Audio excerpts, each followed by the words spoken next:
किसी भी दीवार को बनाने से पहले यदि आप पता करना चाहते हैं कि उस दीवार को बनाने में कितनी हजार ईंटें लगेंगी तो इस वीडियो में लास्ट तक बने रहिएगा। इस वीडियो में हम आपको एक ऐसा तरीका बताएंगे जिससे आप किसी भी दीवार में कितनी हजार ईंटें लगेंगी बनने से पहले आराम से पता कर सकते हैं। तो वीडियो पूरा देखिएगा जिससे आपको एक बहुत ही ललन टॉप जानकारी हो जाए। तो चलिए एक एक करके फुल इन्फॉर्मेशन आपसे शेयर करते हैं।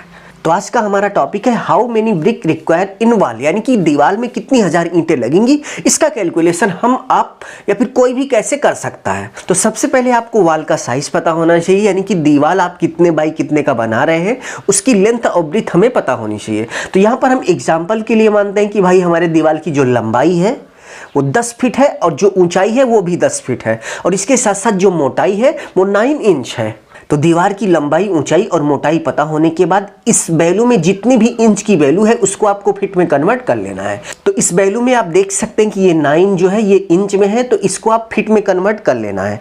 तो किसी भी इंच की वैल्यू को फीट में कन्वर्ट करने के लिए सिंपली उसमें 12 यानी कि 12 से भाग दे दिया जाता है, क्योंकि एक फीट में 12 इंच होते हैं, इसलिए 12 से भाग देने के बाद कोई भी इंच की वैल्यू फीट में कन्वर्ट हो जाती है। तो इस 9 इंच को जब हम फीट में कन्वर्ट करके लिखेंगे तो 9 इंच में 0.75 फीट होता है। ठीक है, तो इतना करने के बाद नेक्स्ट स्टेप में आपको ब्रिक का साइज पता होना चाहिए। तो दीवार का साइज पता होने के बाद नेक्स्ट स्टेप में आपको ब्रिक का साइज पता होना चाहिए। तो नॉर्मली जो ब्रिक का साइज होता है वो 9 inch by 3 inch by 4.5 inch होता है। तो इंडिया में ज़्यादातर रेड ब्रिक का जो साइज होता है वो 9 inch by 3 inch by 4.5 inch ही होता है। कोई भट्ठे वाला थोड़ी बहुत चोरी करता है तो इस 3 इंच को घटाकर 2.5 इंच यानी कि 2.5 इंच कर देता है। तो ब्रिक का साइज पता होने के बाद नेक्स्ट स्टेप में आपको एक छोटी सी बात पता होनी चाहिए कि ब्रिक रिक्वायर इन 1 क्यूबिक फीट, यानी कि 1 क्यूबिक फीट में यदि हम 9 inch by 3 inch by 4.5 inch की ईंटें लगा रहे हैं तो टोटल कितनी ईंटें आएंगी। तो इस बात को आपको रटना है कि 1 क्यूबिक फीट में यदि आप 9 inch by 3 inch by 4.5 inch की ईंटें लगाएंगे तो स्क्रैप वगैरह सब कुछ कैलकुलेशन करके आप ये मान के चलिए कि आपकी 12.5 ईंटें लग जाएंगी। इसमें स्क्रैप का भी कैलकुलेशन किया गया है। जैसे यदि आप 100 ईंटें कहीं पर लगा रहे हैं तो उसमें से कुछ ईंटें खराब हो ही जाती हैं, चाहे आप जितनी कोशिश कर लीजिए।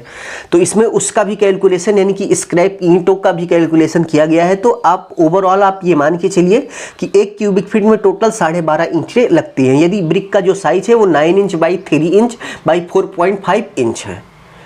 ये पता होने के बाद नेक्स्ट स्टेप में आपको नंबर ऑफ ब्रिक निकालना है। तो नंबर ऑफ ब्रिक निकालने का एक फॉर्मूला होता है। तो नंबर ऑफ ब्रिक निकालने का एक फॉर्मूला होता है WB यानी कि वॉल का volume into 1 CFT brick require. तो वॉल का वॉल्यूम निकालने के लिए सिंपली वॉल का जो साइज है, वॉल की लेंथ, हाइट और वॉल की मोटाई से आप गुणा कर देंगे तो आपको वॉल का वॉल्यूम पता चल जाएगा।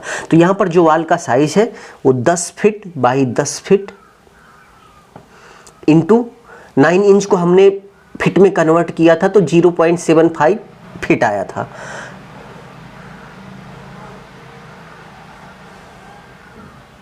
Into 0.75 feet.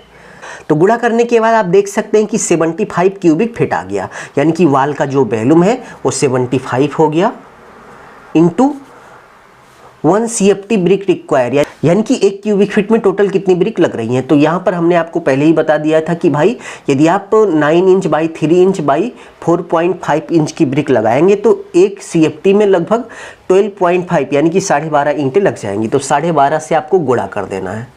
तो गुणा करने के बाद आप देख सकते हैं कि 937.5 यानी कि ओवरऑल 938 ईंटें लग जाएंगी।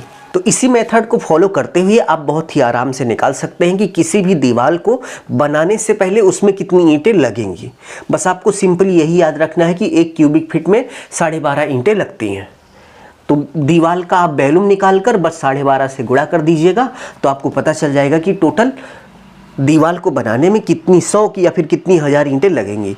तो यदि आपको वीडियो अच्छा लगा तो प्लीज़ वीडियो को लाइक करके बेल आइकन प्रेस कर लीजिए, जिससे आगे आने वाली अच्छी वीडियो की नोटिफिकेशन आप सभी को मिलती रहे।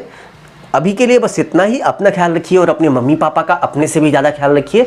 इसी भाव के साथ आप सभी से विदा लेते हैं। धन्यवाद।